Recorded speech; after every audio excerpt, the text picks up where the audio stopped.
And a little bit of housekeeping for you. Now that Sharon has departed from the PRAC, we currently have 6 voting members and 2 ex officio members. So under the rule of half plus 1 for quorum, we need 4, which is where we are at. Okay, so I am here. You are here. Steve Suo, I see. Hello. I believe Mark is here. Mark also. Okay, great. Well, thanks everybody for joining us. And I see we have our guests here as well. Thank you very much. I'm Emily Harris. I'm a journalist and a member of the Public Records Advisory Council and the chair of this legislative subcommittee. So let's see. I'm just pulling up our agenda to make sure we didn't have anything else we had to do before we dive right into hearing from our guests. Yes, we need to approve the agenda. Our agenda is to approve the agenda, to hear, I'm reading this in case people can't access it online, to hear from our 2 guests, Michael from the Society of Professional Journalists in Connecticut, Alice Hennick, a public relations officer from the Connecticut Freedom of Information Commission, and we will spend some time with them, and PRAC members will have time to answer, to ask questions. And then we'll move on to, we'll say thank them and say goodbye, and we'll move on to the next steps that we'll take to move toward drafting legislative concept. We have 2 kind of broken that out into 2 different ways. One is logistics and calendar, and then one is content, looking at key concepts and what people have heard in the last months of testimony. And we will have time for public comment periods. So that is the agenda as written. Would anybody have any motions to amend it? Something to add? Subtract, clarify? Todd, your hand's up. It is. I would like to add that our 2 newest members have been confirmed by the Senate, and they are here with us today. Fantastic. Yay. Congratulations, Emily and Scott, and welcome. So are they here in observer status or members, or like, because we talked about this yesterday, about people being free to join whatever subcommittee they'd like. How the paperwork I got from the governor's office today says our terms start June 10th. Oh, all right. I guess then you're observing for 1 more week. Well, we'll be happy to, hear from you as well. But I guess we can't count your votes yet. Not that we're voting on anything today. Okay, thank you both for that information and clarification. Anybody else have anything they'd like to add or clarify or et cetera from the agenda? No, okay, can I have a motion to approve it? I move to approve the agenda. Okay, is there a second? I'm going to second it. All in favor, say aye. Agenda's okay. Sure. Aye. Aye, okay, great. Steve's on the phone. Yeah, I dropped the ball, and I need to share the Teams link with our other guests. If you can bear with me just 1 moment, I'll do that. Oh yeah, no problem. Thanks.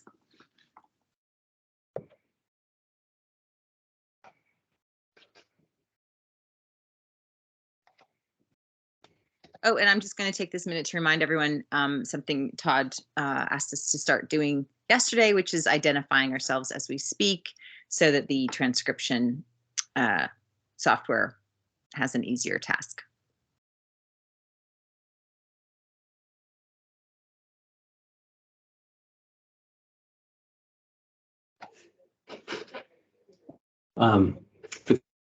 Out of order while we wait, I have a housekeeping question. Okay. When is our next meeting?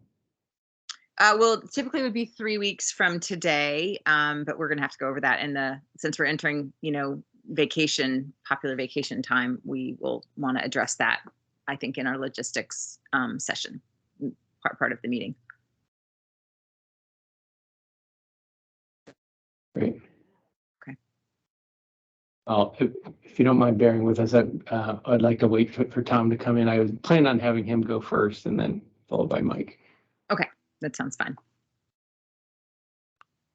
I think we might need you to approve the agenda, though. So can we take an agenda approving vote at this point, now that we've got all the members available? So so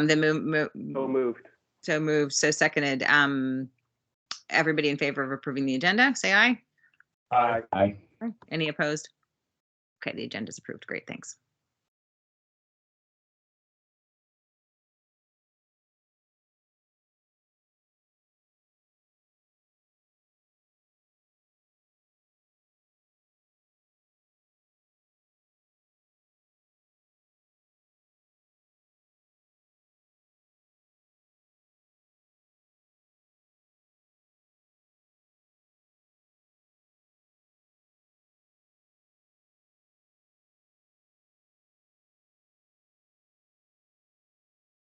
Let me excuse myself for a moment while we're waiting to get some headphones. I'll be right back.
Okay, great. Hi, Mr. Hennick. Tom is fine. Hi, Tom. How are you? Well, I'm Emily Harris. I'm the member of the Public Records Advisory Council, along with Steve, who you've been talking to, and I'm the chair of the subcommittee. So we're very grateful that you're able to talk with us today, as well as Mike Savino, who's also here. Steve, would you like to make a brief introduction and then? Yeah, sure. I'm Steve Suo. I'm a member of the subcommittee on the legislative subcommittee of the PRAC. We have with us today as guests two people, one from the state body that oversees public records law in Connecticut and one advocate from the requester community in Connecticut.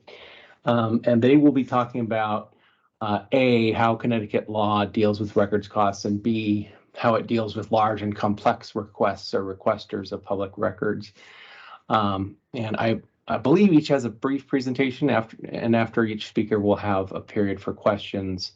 And as usual, be prepared, Tom and Mike, for interruption. I hope you won't mind that. Yeah, that's fine. That's fine. Very, very inquisitive members of the committee.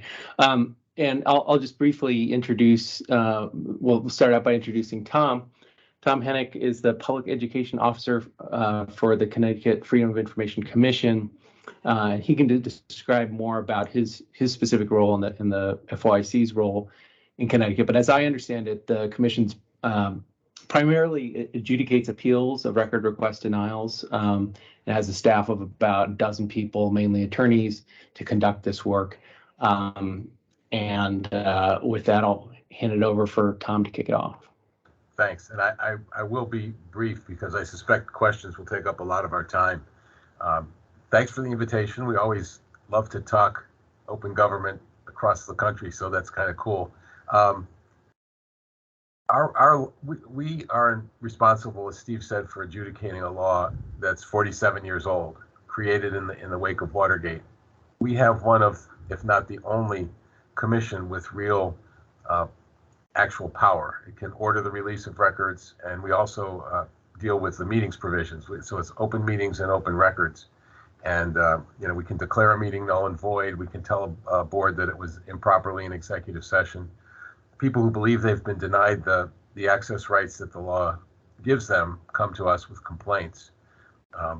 My role as a public education officer is to go around the state in a normal year, which we haven't had in a couple, but we're getting closer. I do about 100 workshops. I go around and talk to people about, answer their questions. I was about an hour away today with the police department, helping them try to sort out how to deal with some of the nuances related, for instance, to body cam footage, which they're now having to deal with and having to figure out how to redact and things like that. And we do that to try to help. We try to make life easier. And another piece of what I do is I answer questions. I spend most of my day here at the office answering questions on the phone or answering emails. And I started here in 2001, and over time have noticed more and more people using this law in a way that it wasn't intended. It was it was a law that was meant to keep government open and transparent, but we have people using it as a political weapon, or a personal ways to sort of handle personal vendettas, and making requests that are cumbersome and burdensome. And that there is no cumbersome or burdensome exemption in the FOI Act. If you ask legitimately for a pile of records, and even if it is that, there's no law that says you can't. And what we were finding in the last, the law went into effect, it was approved, legislatively sanctioned in 2018. But leading into that, what we were finding is that more and more public agencies were getting frustrated by those kinds of requesters, people that could legitimately be called vexatious, people that were sort of doing it to be annoying, and so they came to us, and we had to, we're the open government people, we're the transparency people, so to work on that sort of an idea was very challenging. There were a lot of ideas that were thrown around that were sort of thrown out as being too far the other way, if you will. For instance, limiting the number of requests someone could make in a given year, charging after a certain number of requests. All those are just a couple ideas that were thrown around and sort of thrown out. So we came up with the concept that's now in our law, and we were surprised. We thought that once it went into effect, based on the types of phone calls that I was fielding, that we would just be flooded with public agencies asking for relief from vexatious requesters. And so far, we've actually only had 3. In the 3+ years we've had it, we've only had 3, and only one of them. Well, a second one is now in motion, but only one of them actually went to the full hearing and went through the whole process. And I think it's fair to say that this individual, against whom the complaint was brought by his town, is the gold standard for vexatious. I don't think anybody on this call would disagree that he deserved to be put at least aside for a while. And ultimately, the commission agreed with his town that he was vexatious based on the volume, based on his tone, based on the way he treated people. And he was ultimately banned is a little strong, but forbidden from making an FOI request from his town for 1 year. But yeah, if you think about it, the number of, based on the percentage of calls I get from people who are exasperated with their requesters, to have only one of them go through the process in almost 4 years now is so shows you that the agencies, at least to a certain extent, respect the idea that government should be transparent, and they realize that the vexatious folks are the extreme. So there was a lot of back and forth, a lot of negotiation, but frankly, we saw very little objection from anywhere when this provision was put forward. So I'll stop there. That's sort of the basics of our vexatious provision, and happy to answer any questions, anything you guys want to talk about. Thanks, Tom. Todd, I'm going to, if you don't mind, I'm going to exercise prerogative as moderator and ask the first question. Tom, if I'm correct, can you lay out the cost provisions in Connecticut law? My understanding is the baseline is requesters don't pay for public records. Very little. The fee structure, first of all, there is no fees for electronic records. Records unless somehow to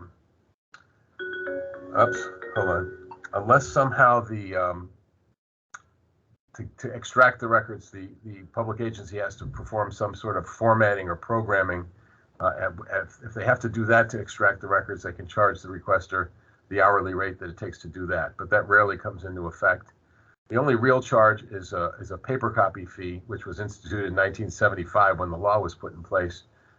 which is 50 cents a page for a municipal agency and 25 cents a page for a state agency. And that's it. That's the only fee. There are no fees for labor. Practically speaking, there are no fees for labor. Great. And if you don't mind, can you walk us through the process by which a town would obtain this, this finding of vexatious requester? Well,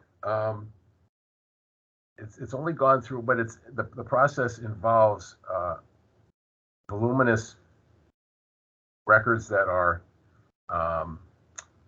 sort of attested to with notary, and you need affidavits and things like that, and then you come forward with mountains of proof as to why the requester is vexatious, and then you go through a hearing process with the commission. It's not a process, frankly, that I'm super familiar with, because they've only gone through it once.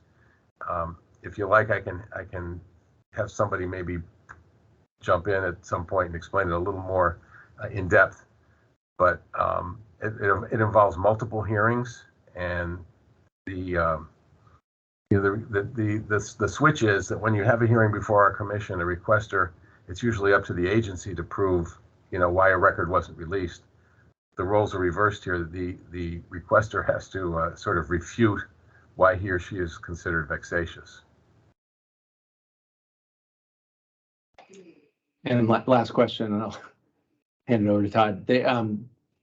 And the remedy is, you said this person was was not able to make further requests of that town, I guess, for a year. Right. Are there other remedies envisioned, or is that the main idea? That would be the main one, but the length of time is determined by the level of vexatiousness, if you will.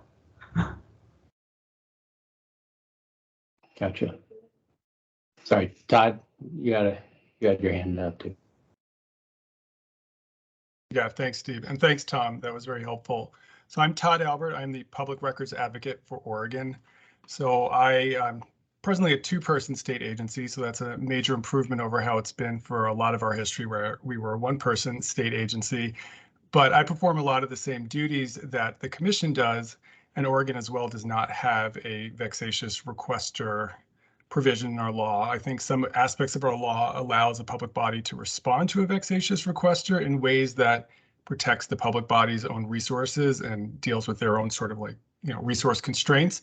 But I have two questions for you related to what you said, and Steve touched on my first question, which was, is there a possibility for escalating sanctions against the so-called vexatious requester? So like, for instance, here, if there's a requester who has been particularly belligerent with staff over the phone, I believe a public body is well within its right to say to that person, we're only going to communicate with you via email or via written letter. And that sort of protects staff, but doesn't take away the right of that person to make a public records request. So I'm just curious.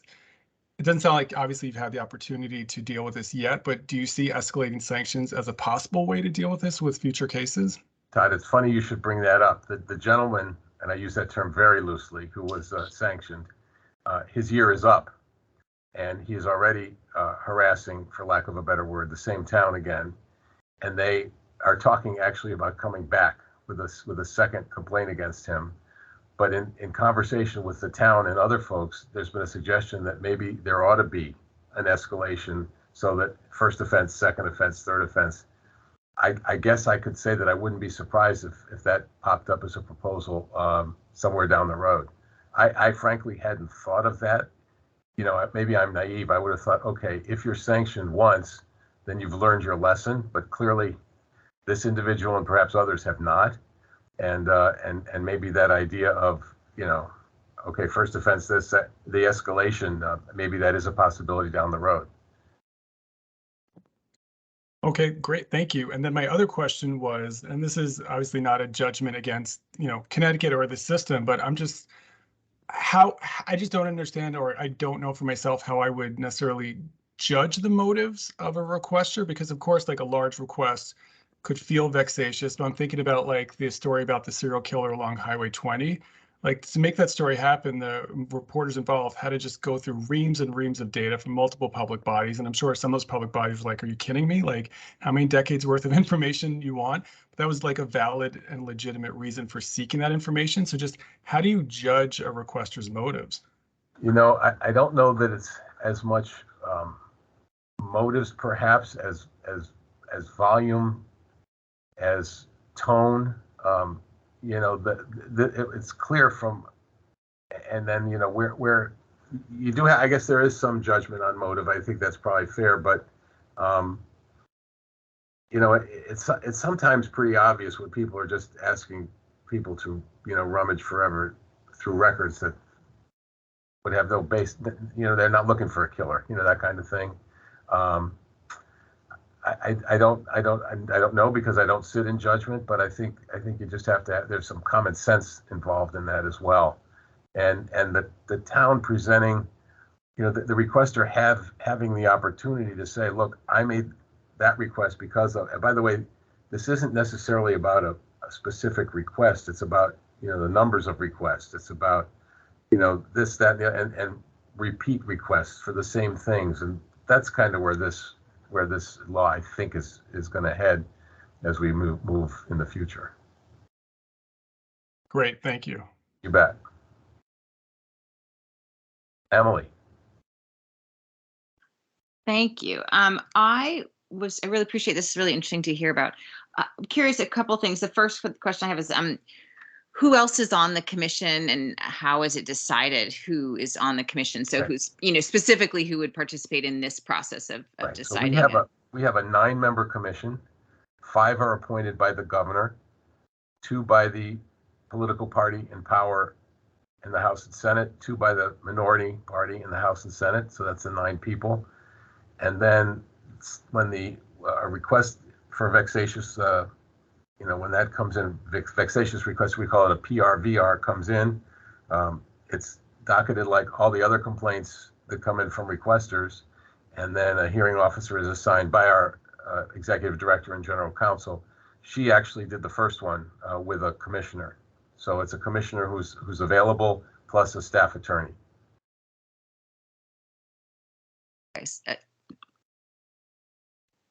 Sorry, I'm muting and unmuting myself.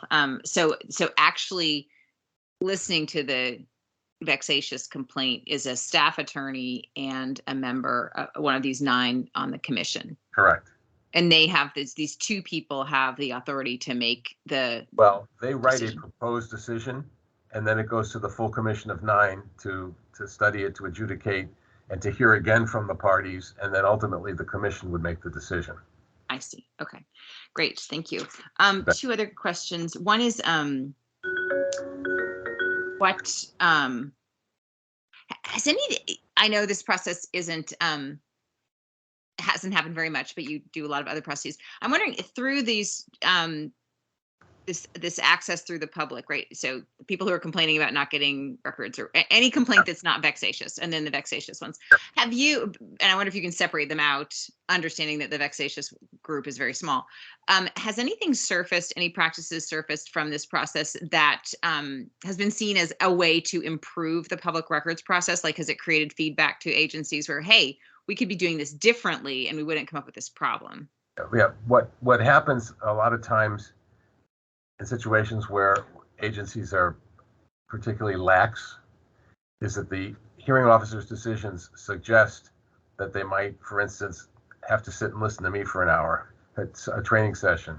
But beyond that, they'll say, look, the process clearly is flawed. You might want to look at it. The best example I have is our state police were woefully slow.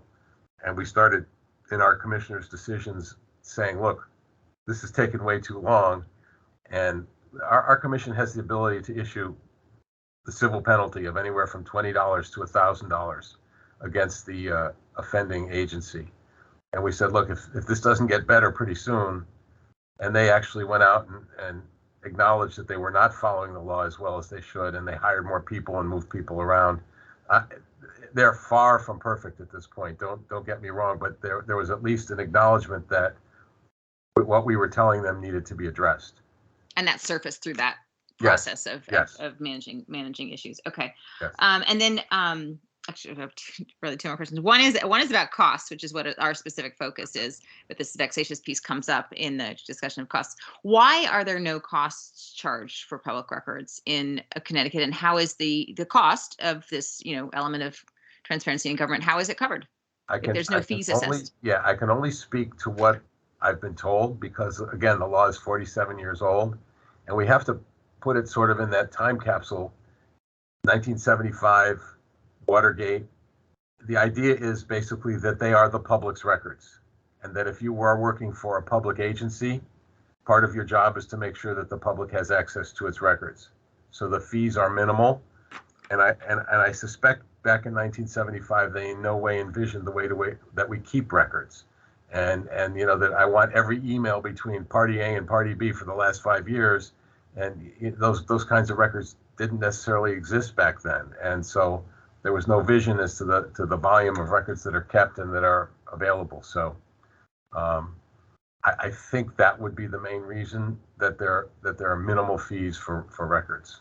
Has there been any discussion in Connecticut of Oh, adding sure. fees? Oh, sure. Yeah. I would not be shocked if sometime in the next 5 to 10 years proposals come forward to add fees for electronic records. At this point, there are none, but you hear rumblings and you hear things. But right now, yeah, I can only tell you what the law says. What is? Yeah. And then finally, why do you think? Let's just go out on the speculative limb here. There have been so few vexatious cases brought to the commission. I think I'll give you two. Again, this is just my opinion based on what I'm feeling. One is that people understand that it's a process. It's not an easy process. There are multiple steps that need to be taken. It's not like you just write one letter. And again, I'm gonna, if you like, I'm gonna have our executive director come in and sort of explain the process a little more, if that would work. Sure. But that would be reason number one. But number two, and you'll probably chuckle at this, is that they don't want to lose.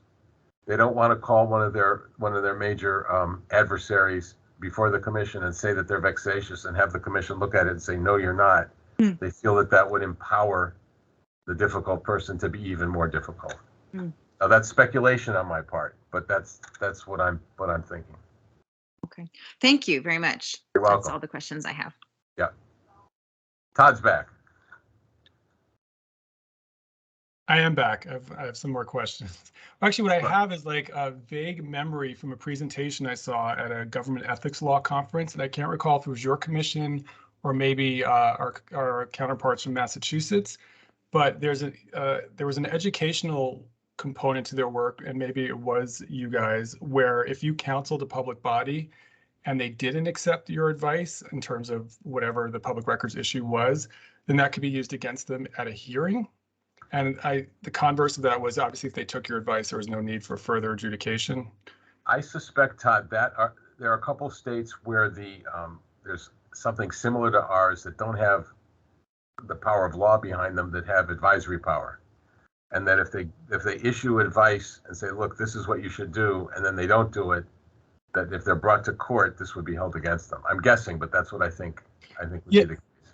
Yeah, this agency had two wings. There was an educational one and then the commission hearing one. So it obviously wasn't you, but I'm just curious what you thought about, let's say Oregon was pursuing a vexatious requester model, or even just in your work, what do you, if counseling was offered to this alleged vexatious requester to sort of short circuit the need to then go to a hearing? Do you think that could help? That could help. And I tell you, we've had a couple of situations where we've had vexatious complainants here, people who can make multiple complaints and really are clearly meant to agitate. And the public agency comes back and says, look, as an example, this is the fourth time they've asked for the same record that we've made it very clear that we've sworn under oath that we don't have. And they keep filing complaints. So our hearing officer's report said the requester, the complainant, should be advised that if he persists or she persists in this manner, that we'll find against him and issue a civil penalty. So we have done that on occasion. What about direct outreach to the requester? Because that's part of our model here. I often work with both parties to a complaint. I do a lot of shuttle diplomacy. We have a process whereby if somebody files a complaint and we deem to have jurisdiction, we assign an ombudsman, a mediator, to every single complaint. So we do reach out and we try to bring the parties together, and there's a lot. Shuttle diplomacy is what we do.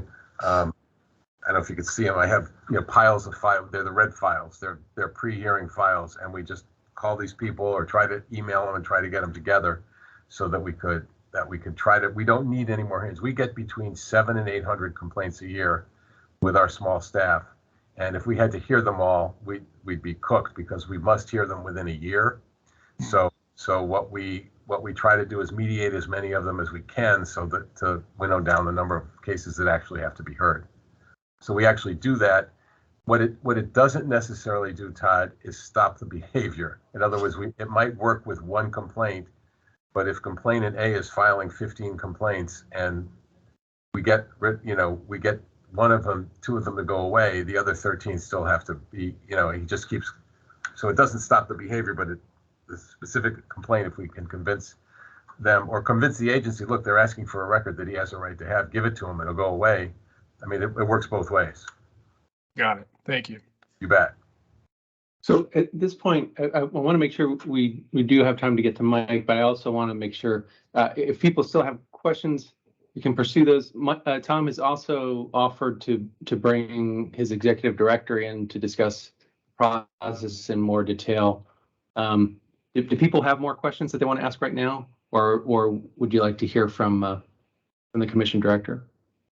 Why don't you let Mike talk and I'll go see if I can spring her loose over here. Okay. All right, does that work? I'll be right back. Yeah. All right, thanks. Okay, I'll go ahead and introduce Mike. Tom knows Mike, so he can be absent for this. Michael Savino is the head of multimedia for American Business Media. And Mike, forgive me, I'm going from your LinkedIn, so if any of this is out of date, then you'll have to correct me. He's the president of the Connecticut Council on Freedom of Information and past president of the Connecticut Society of Professional Journalists. And he's held a variety of reporter and editor positions at newspapers and television stations in Connecticut. Mike, take it away. Thanks. And just so you guys understand my role, I know Steve indicated earlier that I'm here to sort of represent the requester's view on this. The Connecticut Council on Freedom of Information is the oldest advocacy group here in Connecticut for open government and disclosure laws. We actually predate the FOI Act here. So people do sometimes get us confused with the commission because there are similar names. We certainly have a good relationship with them because we both want open government, but we're an advocacy group that pushes for open government and disclosure laws. And I was actually, I think my second year as president was when this vexatious requester thing came up, and Tom gave a good rundown of how this came to be, that they were trying to address, even at the time of the bill, there was a very small handful of people, but certainly if one of those people is in your town, I'm sure it's a huge nuisance.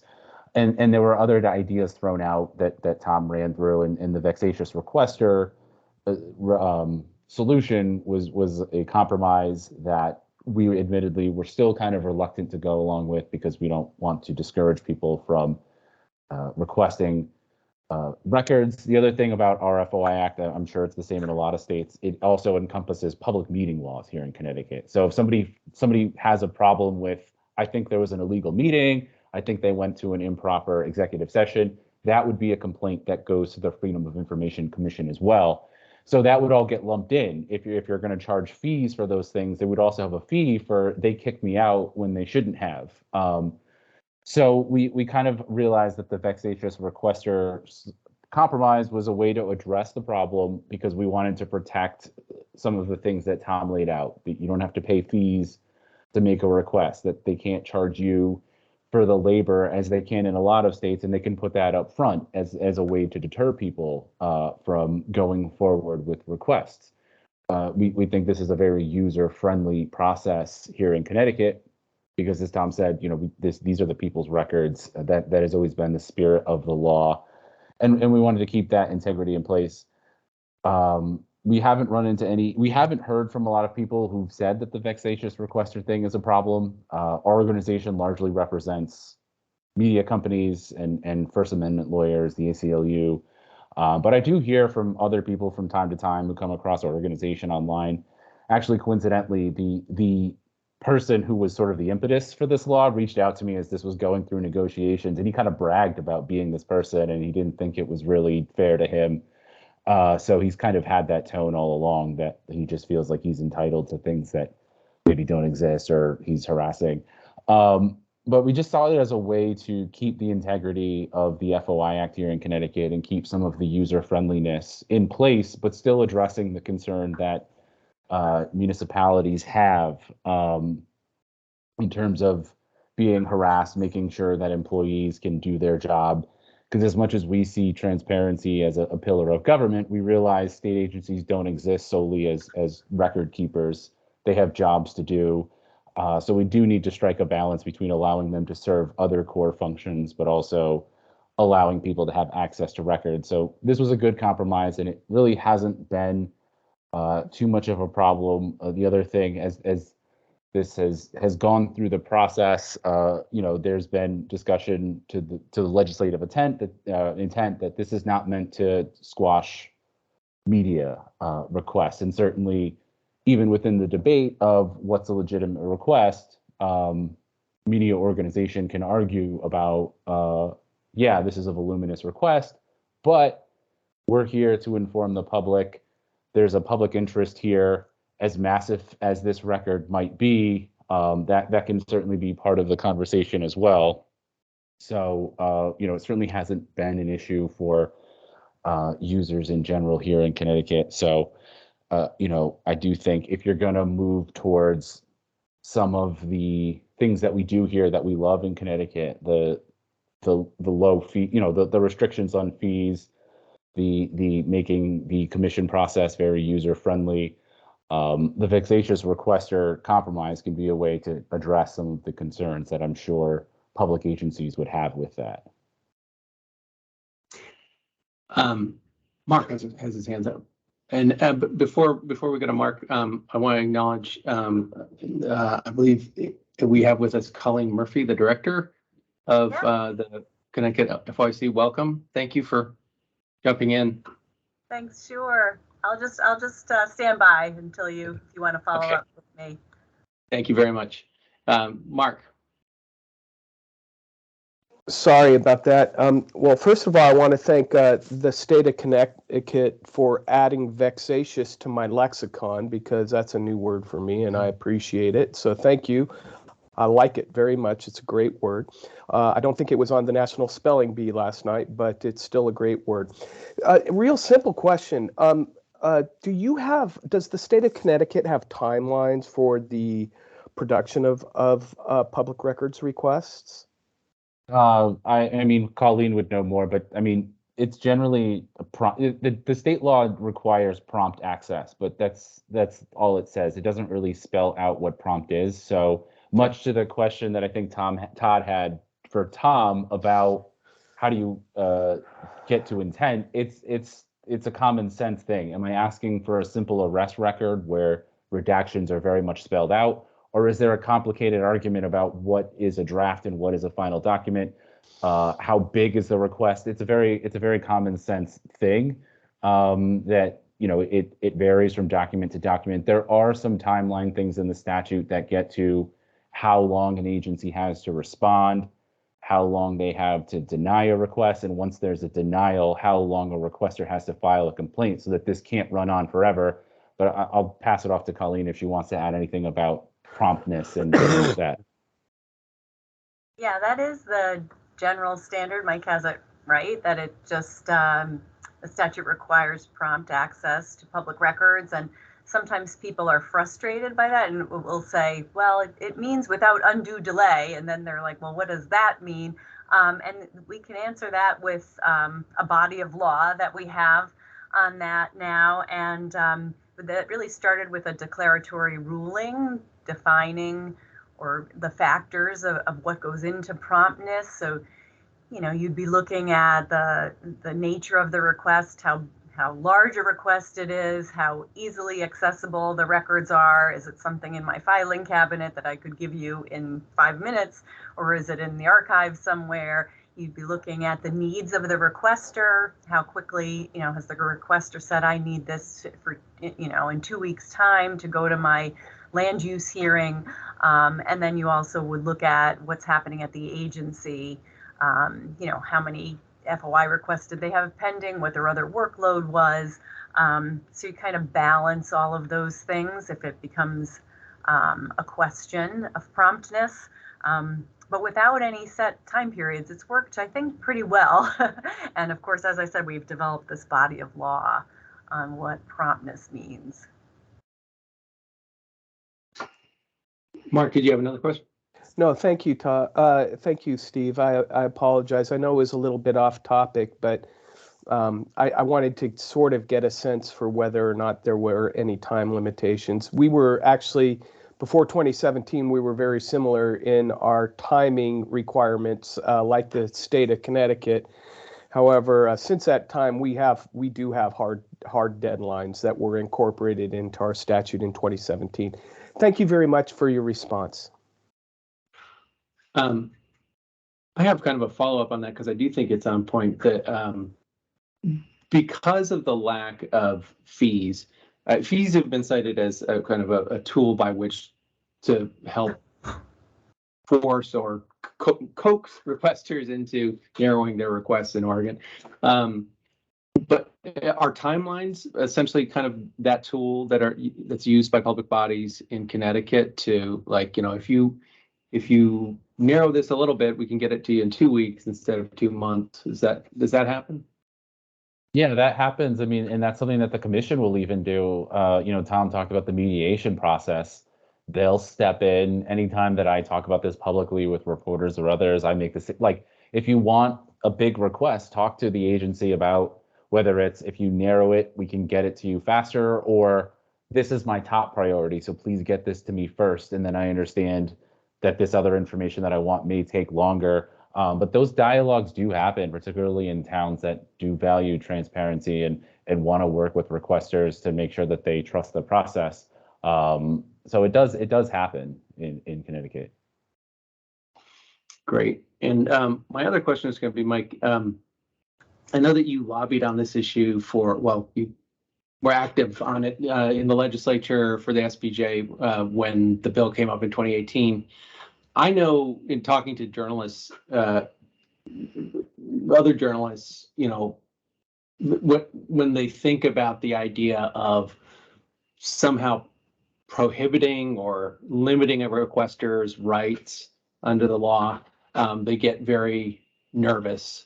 And I can imagine some of your members probably felt that way as well. How did you address those concerns about, like, essentially working against transparency potentially? Yeah, and I did hear from a couple of our members, particularly at the Capitol, reporters who were covering this process and aware of this bill.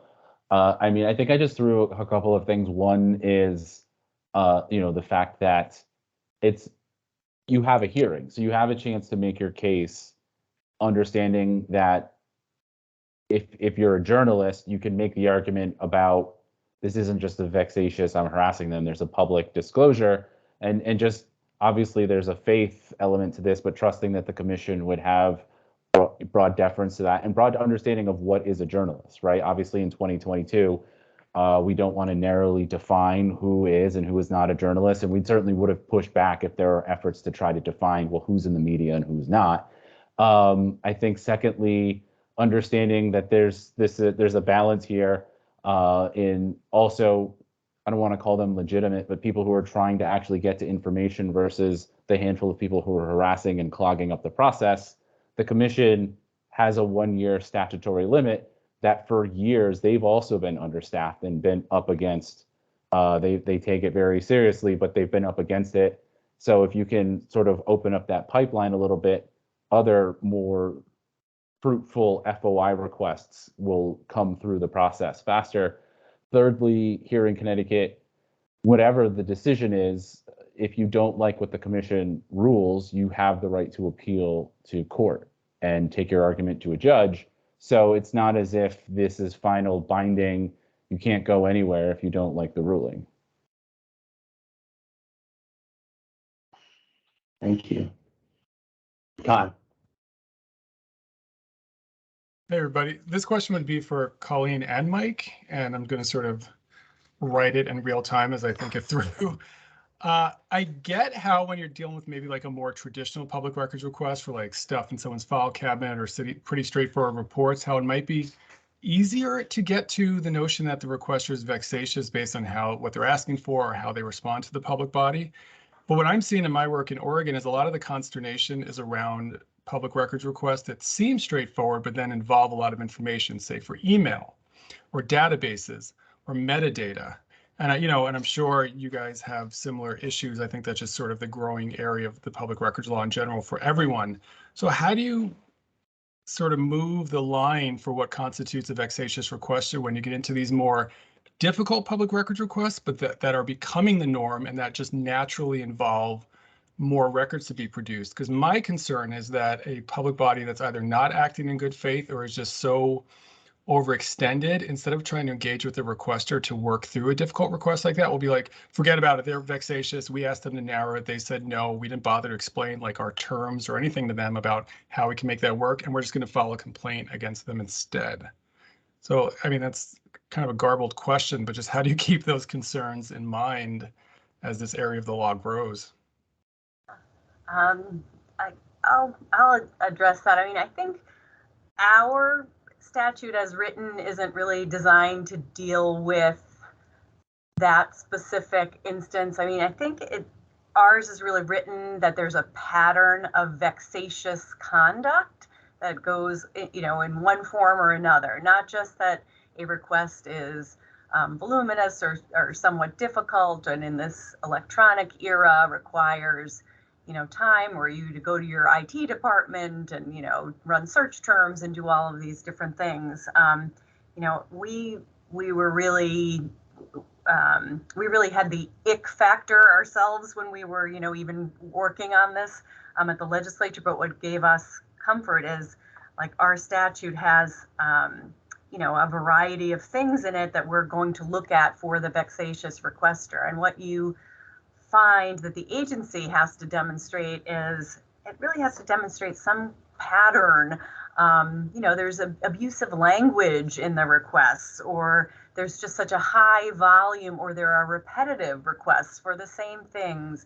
And what often comes to light is that the requester is not looking for records for the sake of learning about government, but really to be a pain, to be vexatious in the true sense of the word. So, I don't think we here in Connecticut worry about the types of requests that you're describing, or some agency just turning around and saying, this person's vexatious based upon something like that.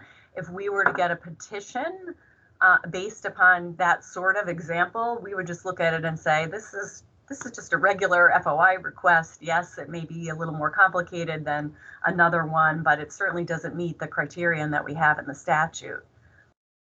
And the council also has the ability to fine those public entities. I believe I heard that correctly previously from Mr. Hennick. Isn't that correct? If you find that a state agency or local agency is being shall we say, difficult, and are not producing records that they clearly have for whatever reason, the commission has the ability to find that public entity, if I heard correctly. Is that not correct?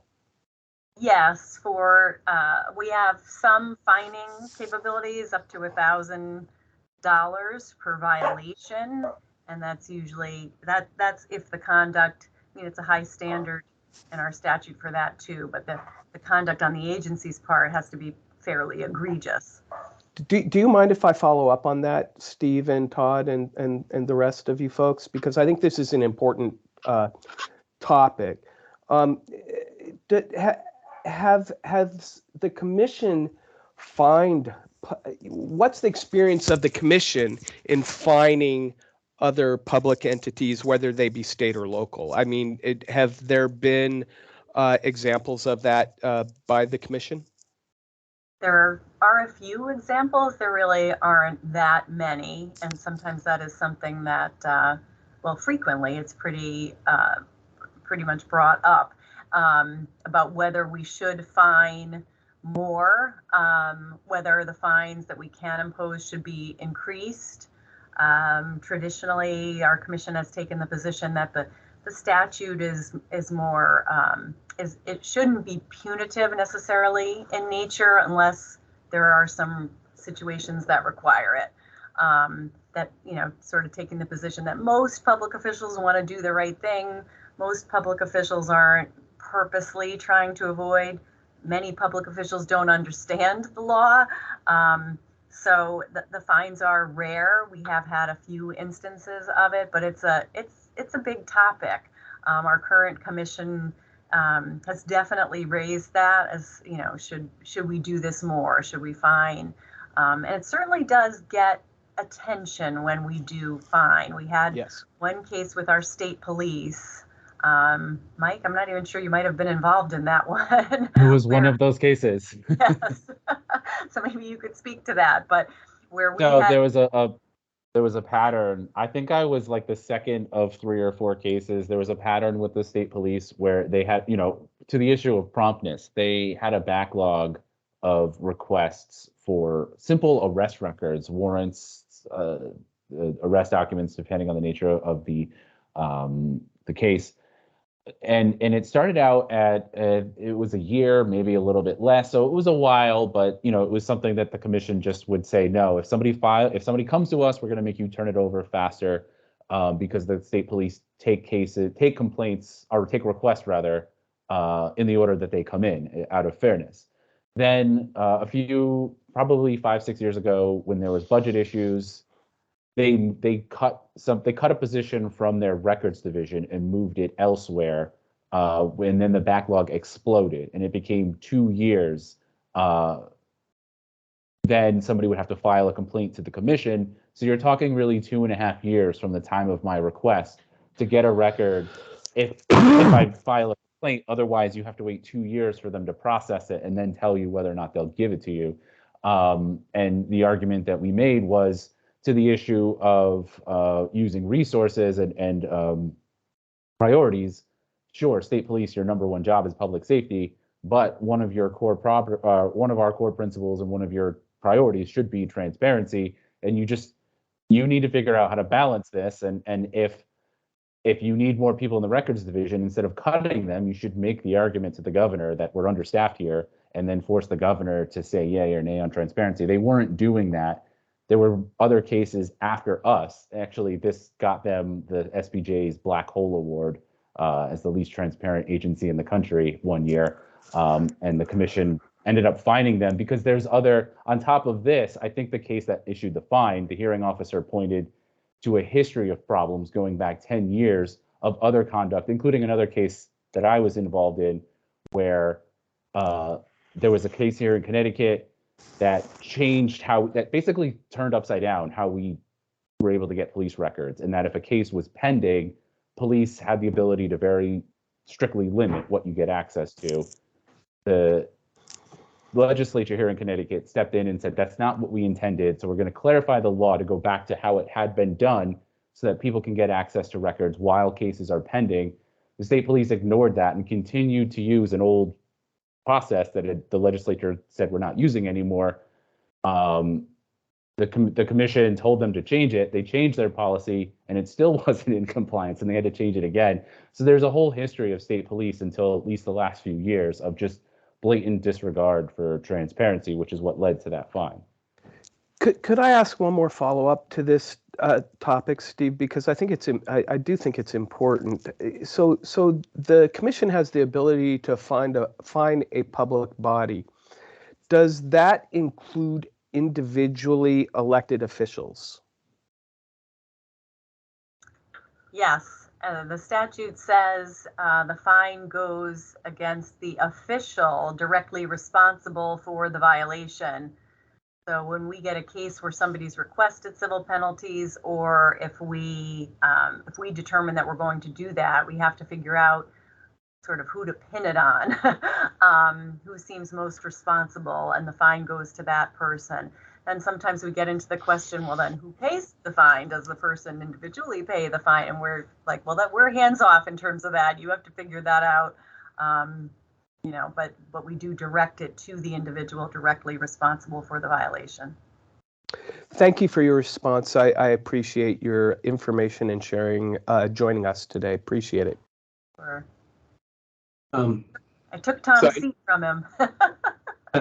So we're coming up on the hour, and I know we have additional agenda items, but while we have, before we end, I wanted to ask Colleen, maybe since you didn't get an opportunity to sort of lay things out for us, what should we know about, I guess, about costs of public records and making sure that those costs are manageable for public bodies when confronted with harassing or extreme requesters? In terms of the costs, what do you mean by that?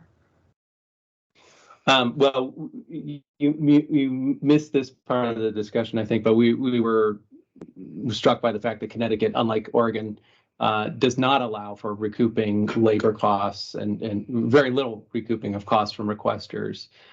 So we're curious about what impact that has on Connecticut in terms of disclosure, and also the ability of agencies to manage difficult requests, and also the topic of what should we know about that, and what should we know about vexatious requesters, and how that works or doesn't work in Connecticut.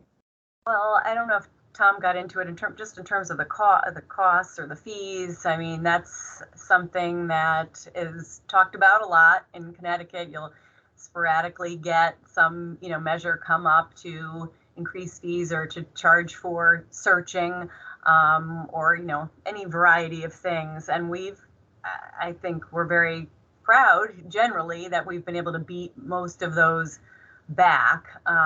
Just the philosophy in Connecticut, we kind of hold dear, even though we recognize that sometimes it might be helpful to agencies to push back with some fees. But in most instances, we're sort of purists, and we're holding the pure line that this is a cost of government, and it's not one that you can really put a number on. And these are the people's records, the standard kinds of things like that. And we've been happy to, by and large, keep it that way. We've only lost a few little individual battles over fees. The big one that comes up is about commercial requesters, and we have no separation in our statute for that. I know most, if not most states, I think, do have something like that, but we're trying to hold the purist line. And most recently, we were, arguing for people to be able to just make copies through their cell phones for free, that there should be no charge for that. We were not quite successful at that, but we're going to keep at that. A la, I think California has a statute that says you can make as many copies as you want on your own handheld device, as long as you don't impact the integrity of the records. So there's that in terms of fees here in Connecticut. We're just going to try to keep this purist line if we can, at least as long as I'm here. And then just in terms of the vexatious, just like the process, I think we've had, I don't know again if Tom said, we've had a handful of petitions.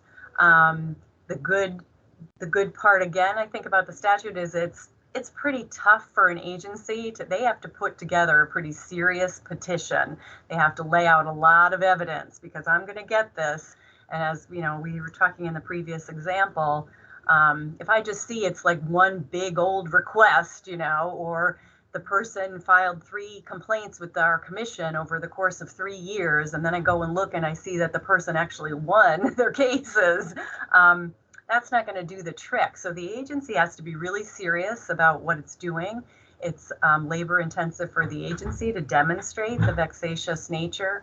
But what an agency does is file the petition with us. As I said, the executive director reviews it, looks at these factors that are in our statute, try to make a decision whether it looks like it at least maybe warrants learning more about the situation. And then if I do feel that way, it goes forward to a hearing. We've had a couple of hearings, and the agency again has to put on its case. It has to demonstrate the volume, the scope. Is it just one agency? Is it every agency in town that this person is chasing after? And then a decision is made, and we just have the one formal decision so far, but we probably had the best case scenario, just kind of lay out the parameters of the law in that case, because we had a really, really challenging person on the other end of the petition. After that, we just ruled that the person could not that he couldn't make FOI requests, but that the agency did not have to respond to those requests for up to a period of 1 year. And so we imposed that.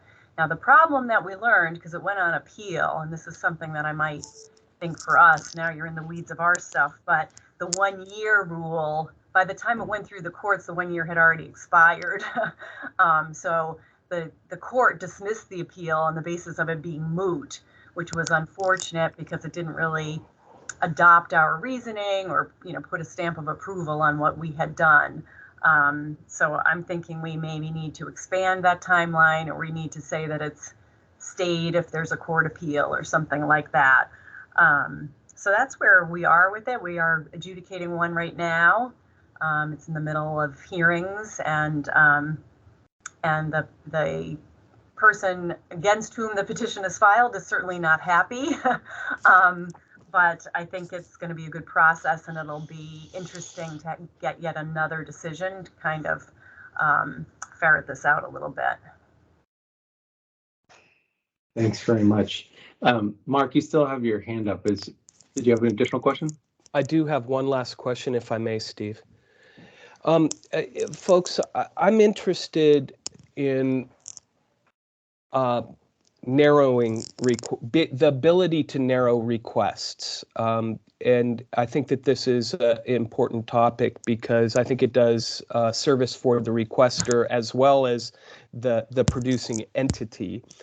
In Oregon, and it's more anecdotal than anything, we do have fees that we can charge for production, gathering, as well as legal review to some extent. Whereas in Connecticut, it's 50 cents a page for a local government, 25 cents for a state agency.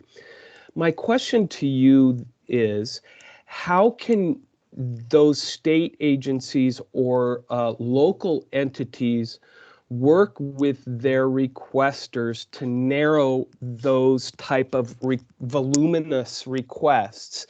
I mean, is it really, ultimately, does it come down to the ability of the local or state agency to produce those records in a timely fashion? That's sort of the incentive to narrow.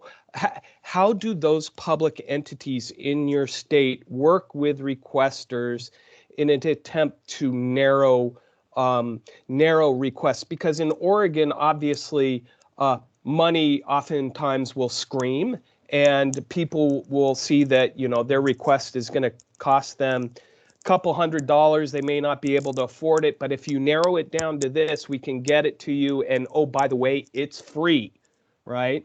So can you describe just briefly, perhaps, how entities in the state of Connecticut can work with requesters in an attempt to narrow requests in order to fulfill their needs, while at the same time those state agencies using their time as effectively and productively as possible? Thank you, and I apologize for all my questions, Steve. I can talk, but I'll turn it over to Mike too, because he's on the front lines with it. But I just, I always counsel, and I'm sure Tom said this too, just get people talking. Like, do not hide behind now your computer to go back and forth. Just, talk.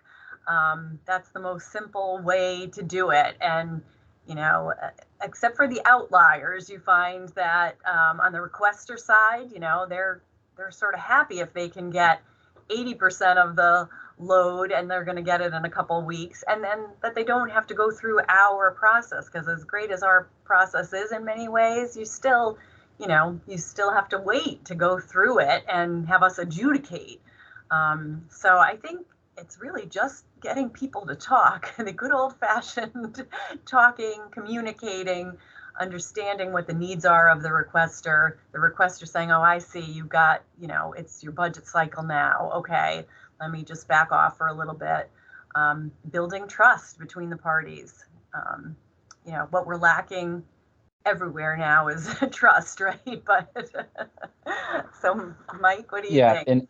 And I always try to stress the same thing when I'm talking with people who are thinking about requesting FOI is, be open to dialogue. I mean, sometimes the issue isn't even I want this. It's I want something and I'm not entirely sure where to find it. So I'm going to ask for, because, I'm sure is the case in Oregon, here in Connecticut, you can't force an agency to create a record, but you can say, where might this information exist? Let me request several records, and maybe together that will piece together what I'm looking for. If you open up a dialogue, you can just say, I'm looking for this, this, and this, and they'll say, okay, we don't have to go through 1,000 pages. We know where to find the information specifically that you're looking for, and we can get it to you a lot faster.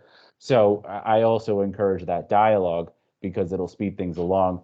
I certainly understand the concern on terms of time, but when you start talking about being able to use fees as a way to encourage people to be faster, I think my concern with the fees is, obviously you have the extreme example of it's also a deterrent, but just in general, just as a requester's request may be bigger than it needs to be, a municipal agency can just say, let's just immediately send this to our most expensive lawyer or our most senior person, so that will immediately make this the highest cost it can be to give us the leverage to negotiate. And they're starting from a place of perhaps not the best faith. So I think if you encouraging dialogue, you'll get there faster. You're building a relationship. And I know in my conversations, if you're running into a problem, if a requester is running into a problem with an agency, it's probably an agency who's finding everything they can to not turn over the information anyway, whether it's fees, creating excuses, pretending they can't find, like they're whatever the problem is, they're not looking to turn over the information. So, I'm not really sympathetic to them when they're saying we don't have the time. Emily. Thanks. Yeah. So that I wanted to just dig into that very a little bit more, because we have really talked about here, making sure that agencies have leverage tools, like so they have some way to keep things reasonable, sort of for all parties. But what I think I'm hearing you say, Mike, is that a leverage tool to ask a requester to narrow can just as easily be a strategy for abuse on the side of the agency. I would expect that would be very few and far between. Most government officials are, they understand the role of transparency in the public work. But I guess we've been very, sort of assuming that a leverage is important to be able to get to dialogue. But what I think I'm hearing you say is it's not. I mean, I think it can be an impediment, and I would push back a little bit. I mean, I do generally think that most people go into government because they mean well, but I think you'll find enough examples of either abuse or willful ignorance of the FOI law that it has me concerned when you're talking about it from the standpoint of public agencies need leverage and the concern that the balance is too far towards the requesters.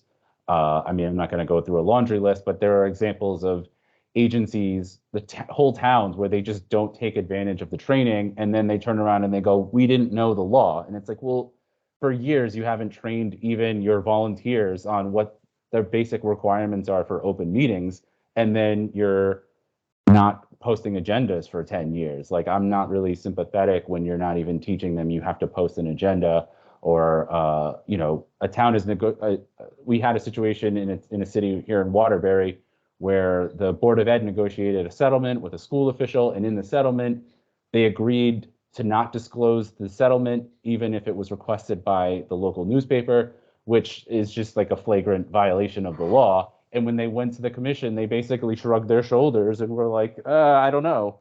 So, I mean, there are enough examples of agencies that just either don't want to or are flagrantly disregarding the law. Those are also not the norm. But I would say, just in general, back to your question, I just feel like trying to engage in dialogue is a better way to at least try to solve this problem. And if we're finding that the dialogue isn't working, then we can talk about, are people abusing the FOI process, and how do we address that? But I think when we're trying to figure out how to do a balance, that balance has to work both ways, where the few bad actors can't abuse the process on either side. Okay. And just very briefly on Connecticut, you mentioned towns, and I know Connecticut's different from Oregon in many ways. How big are, you know, towns? How many budget? Are they volunteer run to any degree? We have lots of small, special, you know, small towns, special districts, stuff like that. Just wondering, we don't do county governments in Connecticut. We very much value local rule. So everything is done at the town level or the state level, and there is very little in between. There's a little bit of regionalization when it comes to schools and whatnot, but everything is done at the local level. There are volunteers who run for like town council, board of ed, but then they have, you know, paid selectmen, paid town administrators, paid superintendents.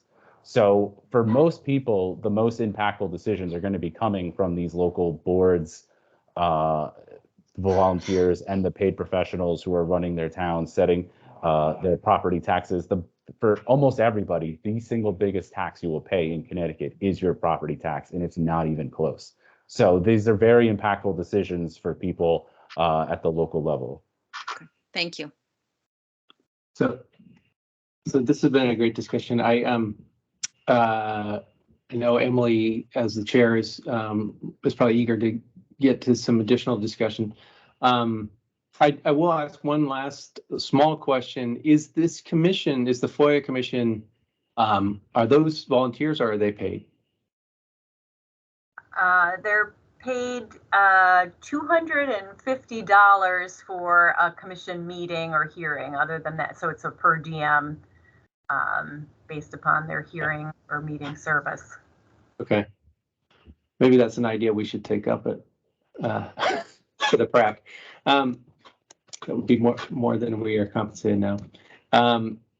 This is, I thank you both for being so generous with your time. Thanks, Tom, also. Just around the corner. Okay. It's really, really helpful, and I appreciate all the time that you gave me on the phone. I think and you're welcome to stick around for the rest of our meeting and hear our deliberations. And we hope to run cross paths with you again sometime, maybe in person. Thanks again. And I'll hand it back to Emily for the next agenda item. Yeah, and just want to add my thanks as well. It was really interesting to learn about this. We got to you because we heard about it in other testimony, and we're really grateful to hear from you all directly. Thank you all for taking the time very much. Stay in touch with us. Right. Okay. Yeah, always happy to help. Thank you so much. Great. Thank you very much. Okay, and thank you, Steve, for moderating. Really appreciate that. I'm going to get my agenda back up. Okay, so we have a couple of things. We have about 45 minutes, well, less, because we want to make sure that there's some public comment available. So we need to figure out some of our next steps to get toward, you know, putting some of these ideas into draft legislative concept. And we've talked about asking Todd to be the person who, you know, puts the first pen to paper once we get our ideas, you know, in more clear form. And I know, Mark, you've been really great at reminding us of the calendar. And I think it was September 23rd, we'd like to have a legislative concept drafted and ideally someone to, take it to the legislative council for us, et cetera. So, so I guess my my first question is, could we plan to try to keep meeting for the next, every 3 weeks as we have been? I was thinking we should spend today, having the council members who are here share their initial thoughts about what the problem is that we're trying to solve, and then meet again, ideally, in our regular 3 weeks, and flesh that out a little bit more, and also talk about the solutions that seem most interesting to us, and then set Todd loose. And then, then we're going to really have to move pretty fast, and we will want to hear from the public as well. So just thinking about logistics and calendar, and if we could maybe just take 10 minutes on this, because I do want to get around to some of the content today as well. Thoughts? What do people think might work? Steve? I think at least once every 3 weeks is probably what's needed if we're going to meet that timeline. Do you have a calendar marked off with what those dates would be if people want to consult their vacation calendars? Sure, I do. It's just me counting, but the next one would be June 24th. Following that, it would be July 15th. Following that, it would be August 5th. Following that, it would be August 26th. Then we're into September, and the 16th would be a week before September 23rd. Emily? Yeah. If I could interject an idea related to what you're discussing presently, I've been keeping sort of a running list of things we've learned that I think are of particular interest, certainly to me, and that seem to have gotten the attention of the subcommittee, as well as interrelated areas of the law that would have to be addressed if we're going to make these changes. Mm-hmm. So I wonder if, because I suspect we could spend the next several hours going through who's present today and like what their ideas are, and these need to be heard, but it's kind of hard to do it sort of in this general framework. So what if by next week, get this, what I've crafted to everyone, it's kind of just a list broken up by category. I'll try to make it as neat and like clear as possible. And maybe people could use that to reflect and emphasize what's most important to them or what they have the biggest concerns with. So we could use that to structure the next meeting's discussion. Are you thinking about this in terms of defining the problem first and then looking at solutions? Yes, which I realize is an exact reversal of what I'd previously suggested, how we should proceed.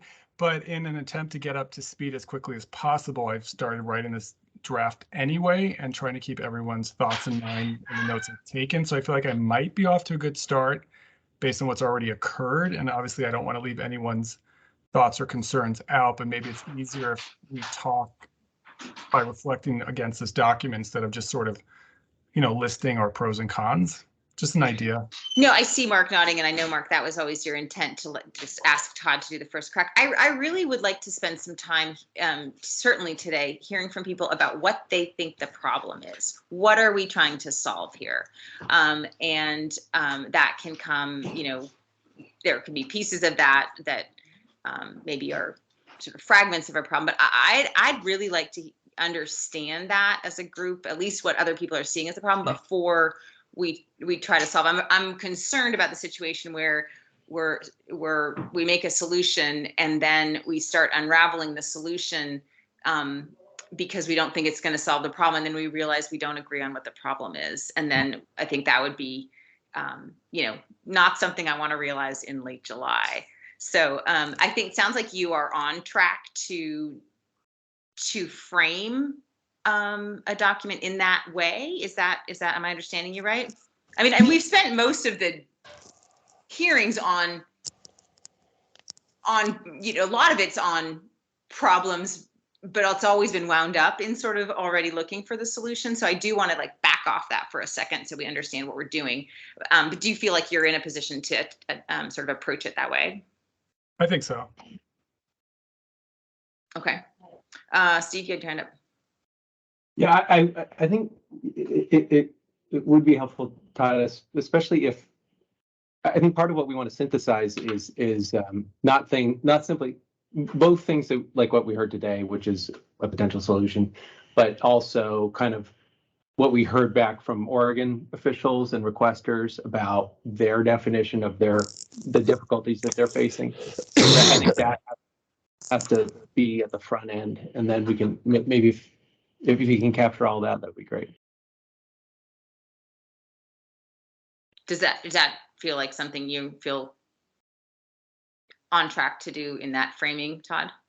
I think so, sure, because this is our ideas, then it has to be plugged into sort of an outline, and that outline has to fit within the framework of the existing law, sections we want to change, etc. So I think what I could offer quickest is, after our discussion today, an introductory rudimentary document that sort of lists our proposed changes without necessarily how it would connect to the specific ORS sections, but rather with just what we want to do. And then once we figure out or agree on what we want to do, then I can start structuring it in relation to the existing Chapter 192 of the ORS. Right. And I think on top of that is, what are we trying to solve? And then what we want to do to solve that. Yeah. Yeah, sorry, that was the list part before we interacted with the ORS.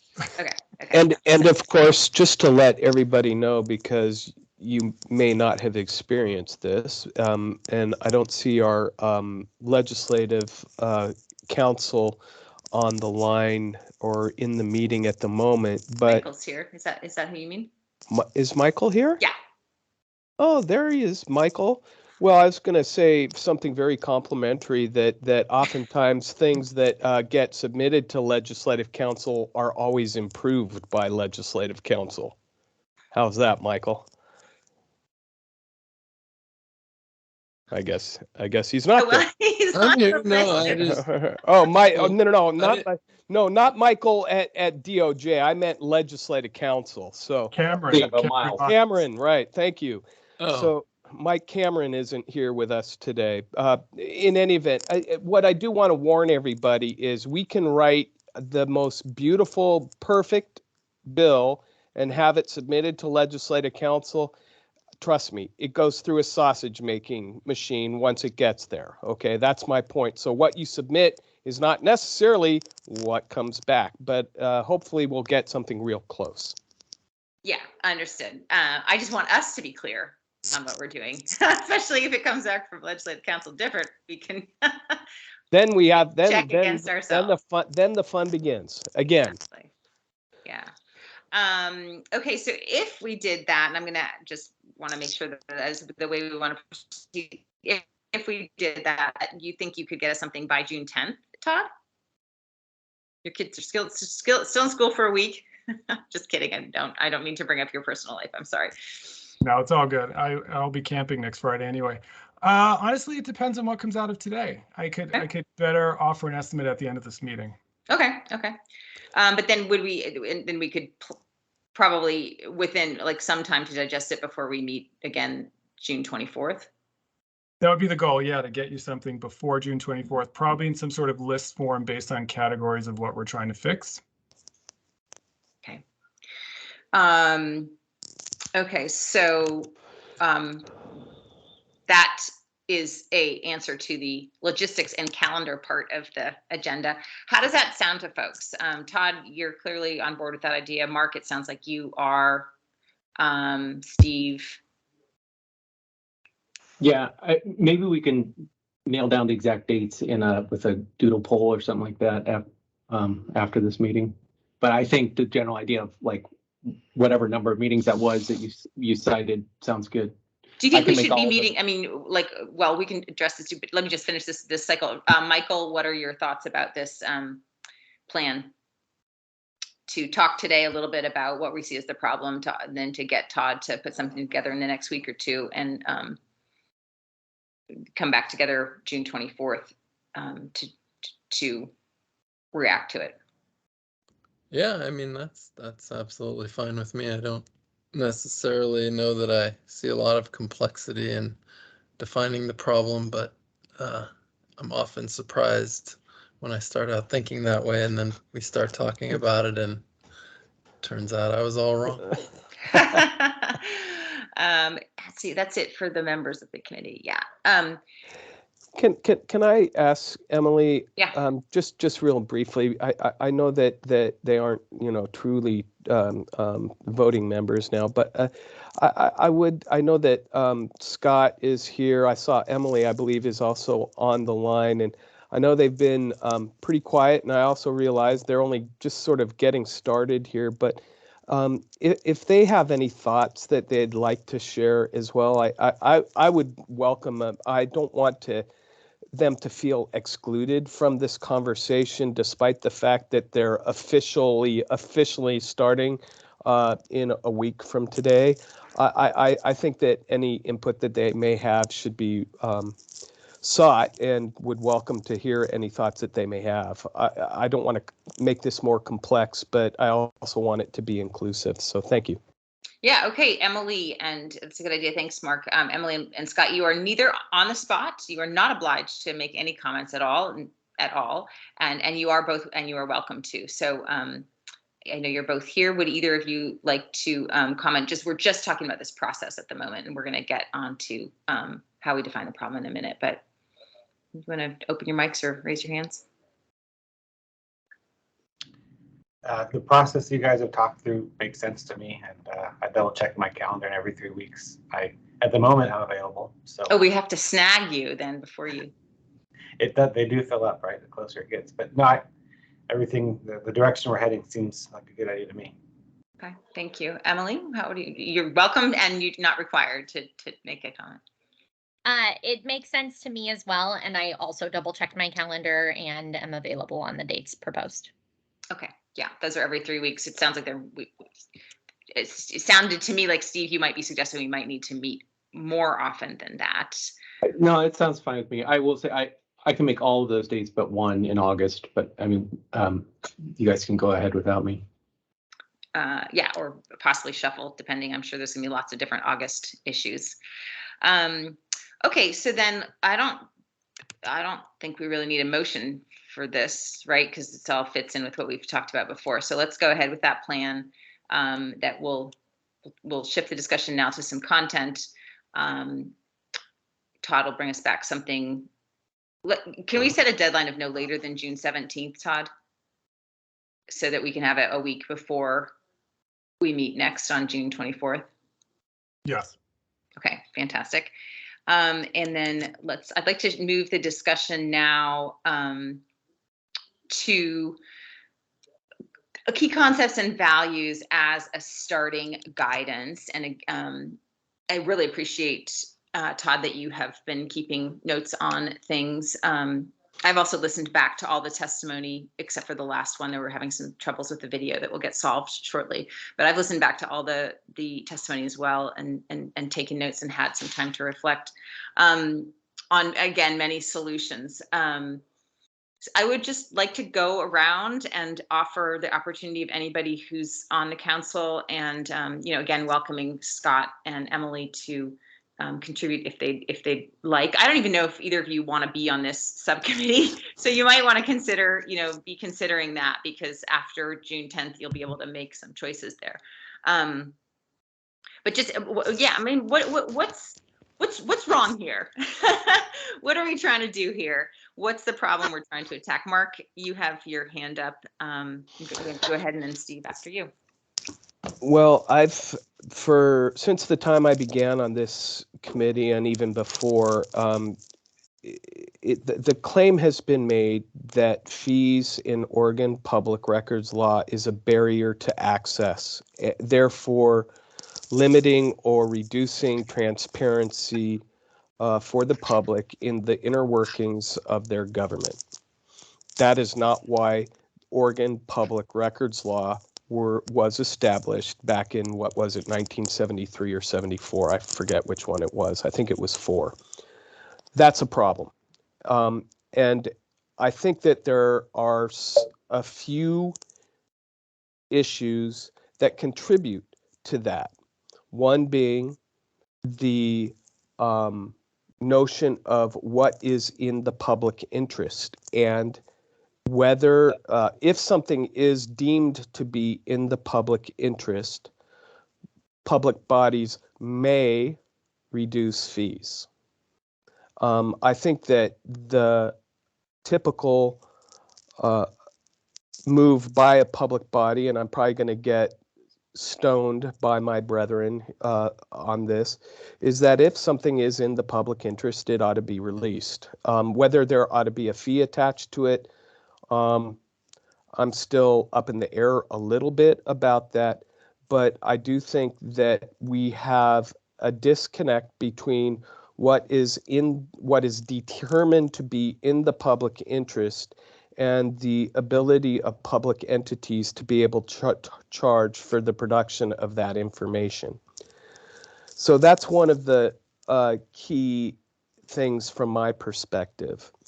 I could probably go on and on about the media, vexatious requesters, now that is a new word in my lexicon. But I'm probably gonna just stop there because Emily, what I came to this discussion because I've heard many times that the fees in Oregon's public records law are a barrier for access.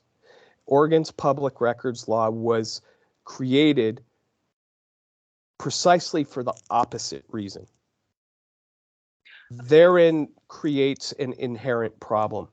And I think that that's really the crux of what we're trying to address here. Thank you. Okay, thank you. Oh, Mark, Can I clarify? I forgot to tell everybody to talk in bullet points.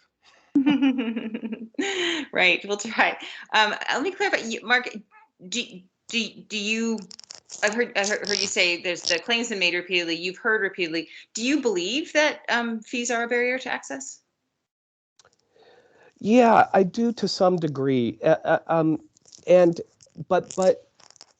I think that it's also a function of other factors, Emily. So if I may share an example, so let's take a very small rural district who gets a and this is just an example made up out of thin air, okay? But it's relevant.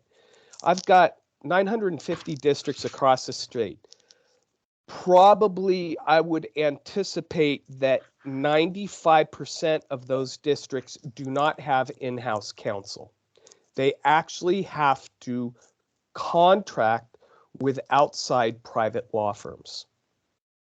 Now, the city of Portland has a herd of in-house counsel. In fact, my understanding is they have a small section within the city of Portland city attorney's office that is duly required or responsible for dealing solely with public records. There is a huge disparity within the governmental structures of Oregon in being able to take on potentially massive and very expensive requests. Furthermore, because of the attorney being, for example, a private sector attorney versus a public sector attorney, those local governments, my districts, oftentimes will be charged $300-400 Portland attorney fees for reviewing these documents. That's a challenge. I don't know. I don't have a solution to it, Emily, but not all local governments, not all governments are created equal. They all have varying challenges. They all have varying fiscal constraints and limitations. I hope that in our attempt to address this challenge, that we will be sensitive to those issues whereby you have a rural area that really does not have very much treasure to spend on hiring Portland attorneys to review documents and things of that nature. So I hope I explained myself there. Yeah, thank you. It's not, I'm going to try to rephrase in a bullet point that fees are a barrier to access, but costs can also be a barrier to fulfilling the law. Fulfilling the law and carrying out the primary mission of that local government, as was mentioned by our friends from Connecticut. Right. So, yeah, which There's a balance that no. I we think that, well, I think what we get down to there is providing transparency a core function of government. I would argue it is. There are many core functions of government, but I would argue that transparency is one. But the bullet point I was trying to get across was, yes, you believe fees are a barrier. You also see clearly that costs can be a barrier to fulfill a responsibility. Is that fair? I guess what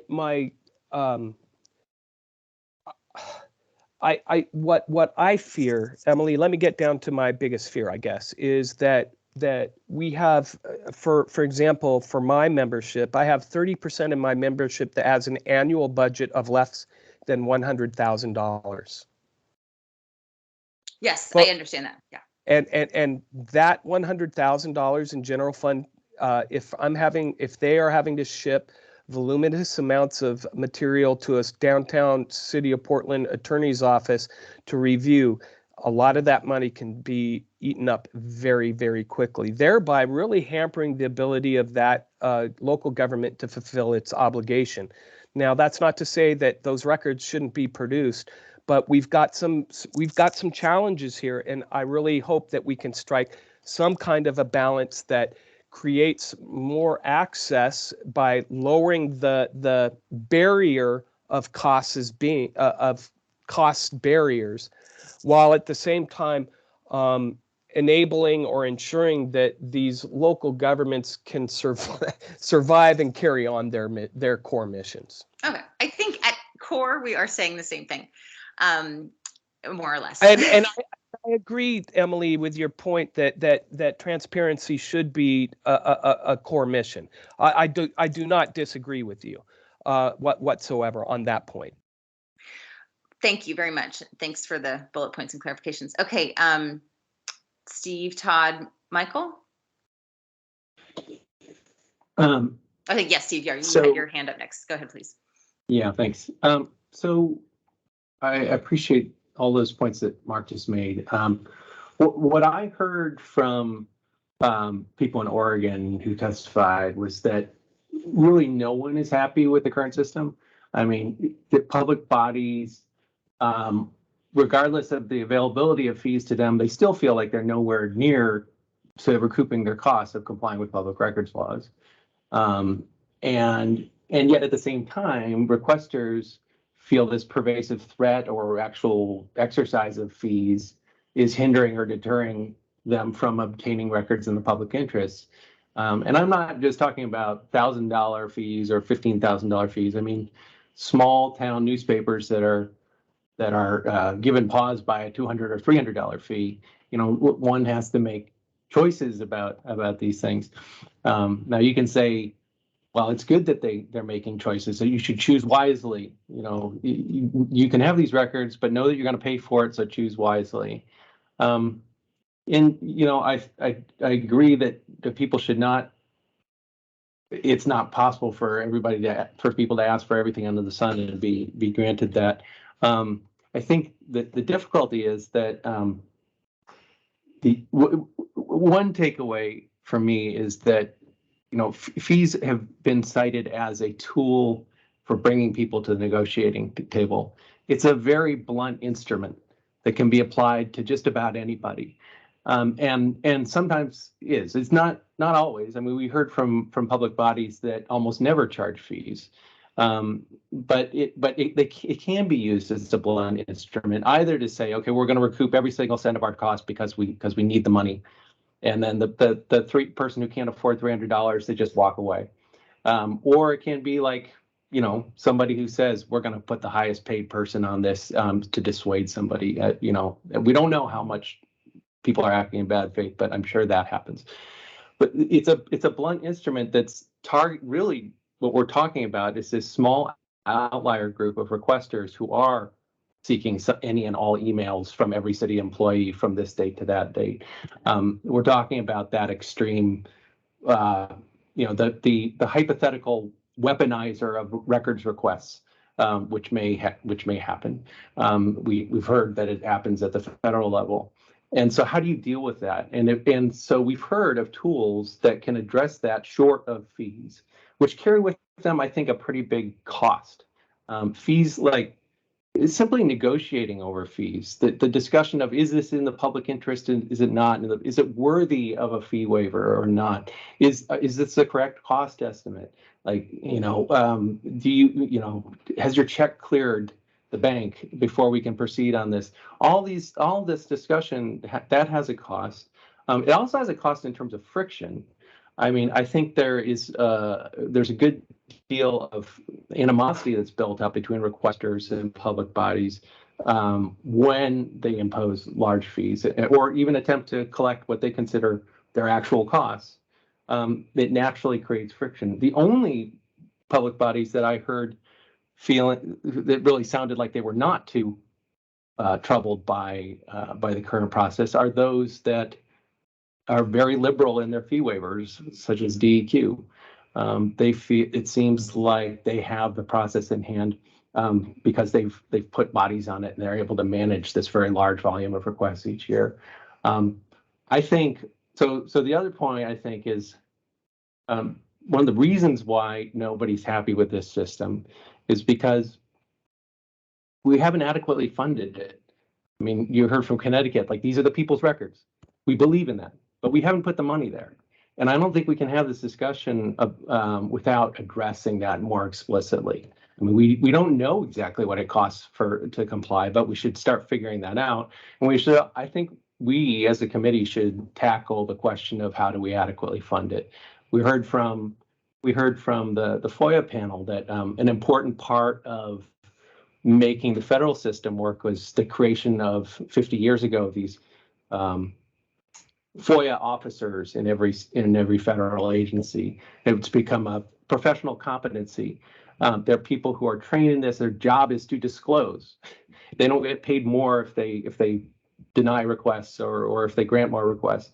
And there's dedicated funding for that. And I think that is something we should be thinking about. We should figure out, how do we get these people so that the small special district doesn't have to hire an attorney in Portland. Is there some way to make sure that they are afforded that support, because it is a core governmental function and we believe in it? And I like Mark, I could go on for another 45 minutes, but I'll stop there. Thank you. I'm aware of the time, and I don't want to keep people after 3 today, because I have something else I have to do at 3:15. So if you guys want to stay and talk longer, I'll have to hand over the chair. But Todd, would you like to define the problem as you see it? Sure, I could try. The problem with any law, or at least a problem with any law, is that it's static and it's one size fits all. Of course, you can amend it over time and reflect changes, but what we're trying to do is reform a cost system for what are essentially hundreds of different types of government. So on the one hand, I wholeheartedly believe it needs to apply, top to bottom to every government in Oregon, but it also needs the flexibility to give those governments wiggle room while maintaining the general goal or the central goal of transparency and disclosure. So the main way I think we can do that is by establishing a tiered system, much like the federal system that establishes categories of fees. So specifically talking about searching, duplicating, and reviewing records. Those are the only types of fees you might be allowed to charge. And then based on the type of requester, you can only charge 1, 2, or 3 of those categories. I have a lot of other little ideas that feed into that, but that's sort of overarchingly, we're not going to eliminate fees entirely, but I think if we set up these categories and tiers, we're going to reduce the fees that the most common requesters pay.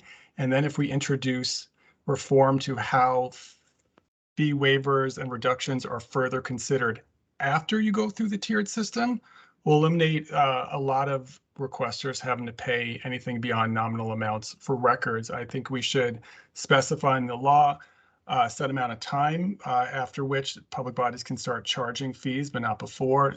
Set paper limits, set prohibitions on charging things for like electronic transfers, people's own records, charging if you don't return any responsive records, and other specific details like that. But overall, I guess I'm saying we need one law to rule them all, and that law needs to be flexible to reflect the type of government that's administering that law while always centering transparency and disclosure. And the truth is, I think by doing this, some of that strain that it will initially cause public bodies will have to like wash back into the system and require their own leadership to then determine, are they adequately funding the system, because they can no longer sort of have one category for recouping costs for all requesters again across all types of records, and they'll have to start thinking about this in some more detail. So I actually do have ideas that I'm going to suggest in writing to everyone about some really nitty-gritty changes that will lock in what public bodies can and cannot do, but then by doing that, it'll actually grant them some flexibility in administering the system. And it's kind of hard to explain without like listing everything I've thought of. So I'd rather wait and provide it in writing, but that's the overall ideal that I'm like starting from. Okay, you jumped right ahead to solutions. You weren't I'm supposed sorry, to that's do just that. the way I think. I mean, I'm just kidding. I'm just kidding. But you did start out with a law being static in a situation that needs flexibility, and clearly you're looking to the FOIA structure for some potential answers. I just want to ask you one clarifying question. When you said we're not going to do away with fees entirely, you were talking about the ideas that you're looking toward from FOIA, or is that a general statement that should not be a goal of any legislation? I'd say both. I think it's a general goal that we should not do away with the ability of a public body to recoup up to its actual cost, but what that means will be clearly defined and variable based on the requester, the record, etc. Thanks for that clarification. I Michael? think Steve had a question. Oh, go ahead, Steve. Well, I want to let other people go, but I had to ask Todd, like, so why would you want to preserve the ability? Well, let me put it a different way. If there were some funding source that would make it possible for the public body to be made whole by someone other than the requester, would you then find it acceptable to eliminate the ability to collect that fee from the requester?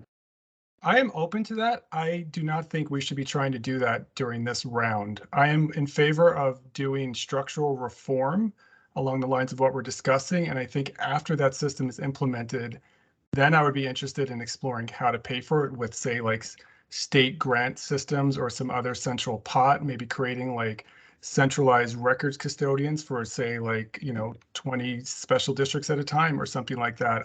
Honestly, though, I think what we're going to be proposing will be difficult enough for certain public bodies to process and internalize that trying to put in a whole new payment system as well, I don't think we're going to succeed with that in one go.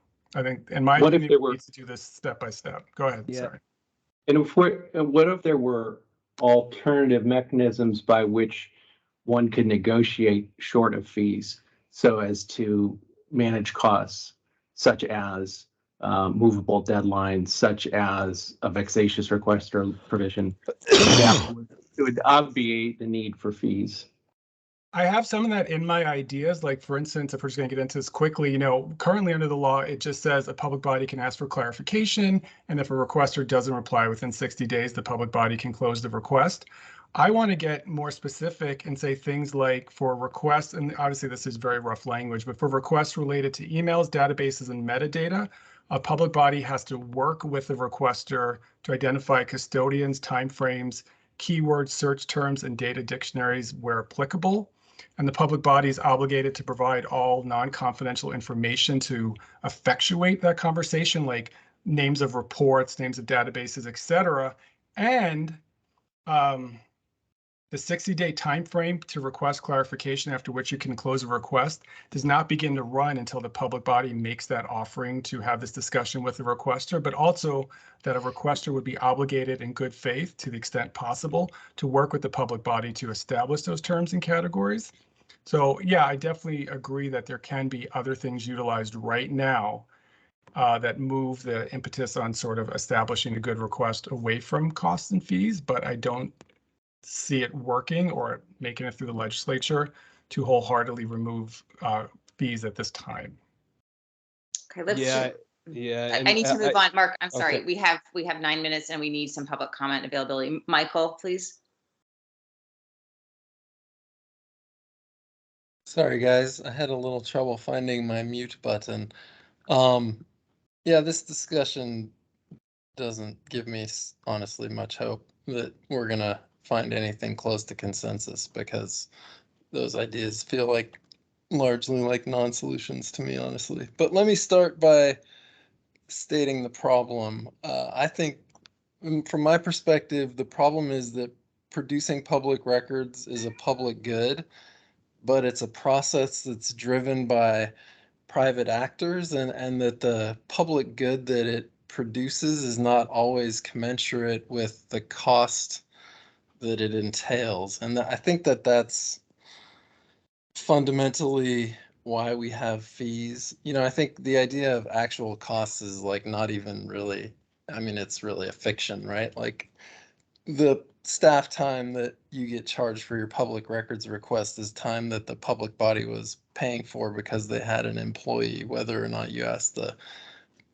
the question or made the request. But in making the request, you're diverting somebody who might have another job from doing that other job to fulfilling your request. And although we definitely agree that a lot of times that's a worthy thing for them to be doing, the problem is that this is a system that is driven entirely by private actors, and it is not necessarily always what the public would want a particular public official to be doing with their time. So what we really need, I think, is to come up with a system that makes sure that when producing public records is in the public interest, that the public is paying for it, but that we're not like paying for crazy fishing expeditions in the service of private interests. So that to me is the problem. Okay. It's a complicated thing to try to define the problem, and I really appreciate all of you taking your own stabs at it. There's nothing I've heard that I wouldn't agree is a tension point, certainly. As far as the fundamental problem goes, I mean, this might get like a little bit too philosophical to be actually handy in our work, but I think that the basic problem is that the pursuit of public records in Oregon has become a in some instances, certainly not in all. We heard from lots of agencies who have who really do their job well and value it, and we've heard from reporters who say they get the stuff they need and have cordial relationships with people. And I'm just using reporters as one example of the public. Everyone has a right to records. But I do think that the sort of the problem that pains me the most, I guess, and fees, are a piece of this, is that I feel that in too many instances, public records have become a source of mistrust instead of trust in the process of democracy. And like I said, I know that's kind of pie in the sky, but honestly, that's where it goes for me. We're doing this wrong in some fundamental way. And it's not just public records, obviously. We're in a real context of history right now, but that's the thing. I will say, not to jump to solutions myself, but I will say I do hear many opportunities to make this better, not just I fear a system that is going to become more complicated and has more ways to litigate and more ways to appeal and more things that are difficult to define and need a body of case law for anybody to move forward on a request. So I'm cautious about that. I'd like to see things pretty straightforward. So that's my brief summary. We have 5 minutes left, and I really would like to open this to any public comment that people would like to have. And Scott and Emily, as pending members of the PRAC, feel free to participate in this public moment as members of the public. But does anybody have something that they would like to offer, given all we've heard today? Please raise your digital hand. I cannot see you visually, or turn on your camera, and I will see you. And you can raise your real hand or open your mic, please.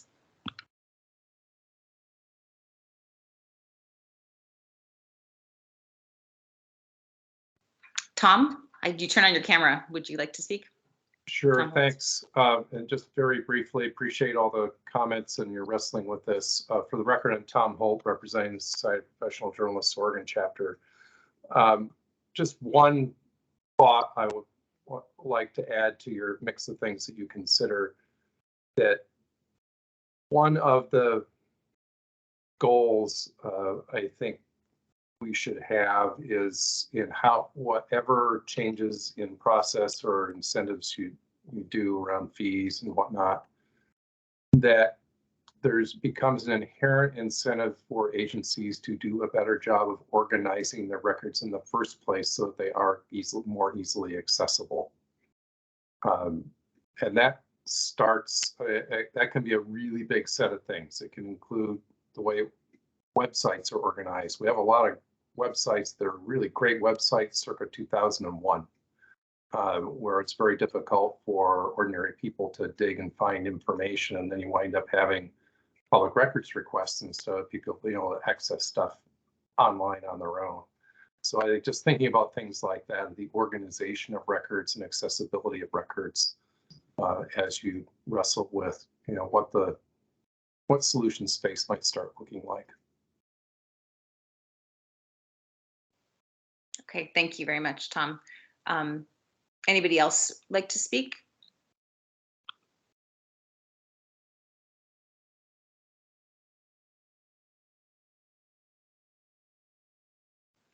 I hope I didn't scare people off by saying I have to leave. We do still have 2 full minutes, so I'm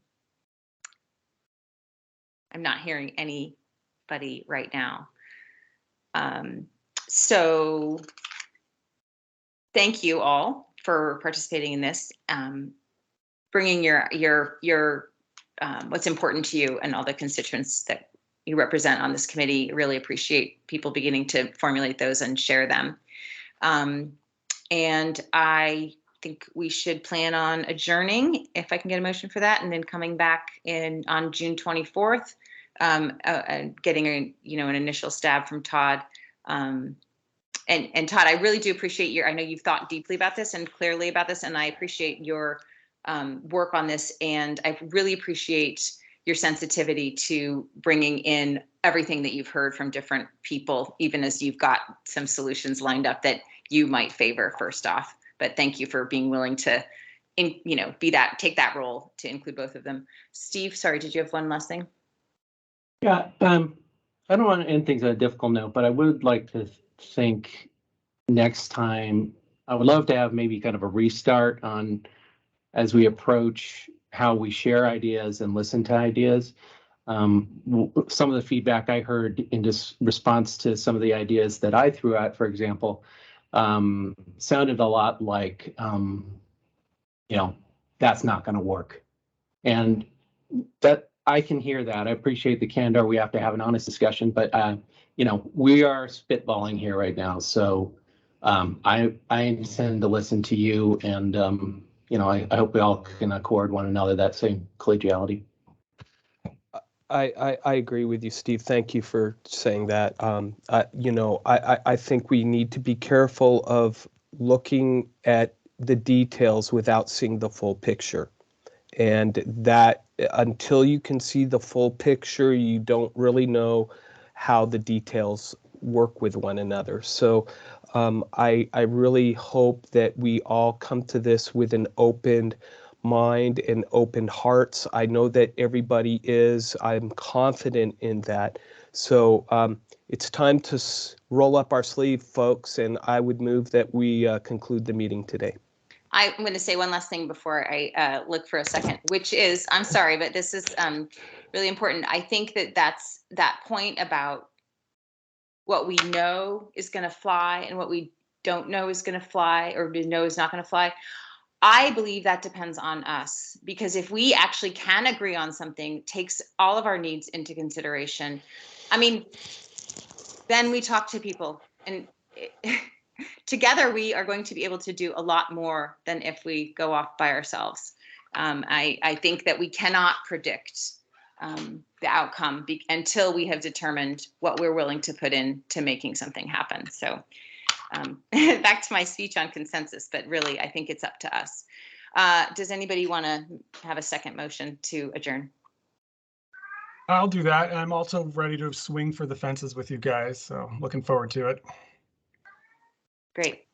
All in favor? Thanks, Todd. And thanks all of you for speaking up. All in favor? Okay, great. We are adjourned. Have a great couple weeks, and I look forward to that reading, Todd, and as soon as you have a chance to put it together. Thank you Thanks. all. Thank Take care. you. Bye.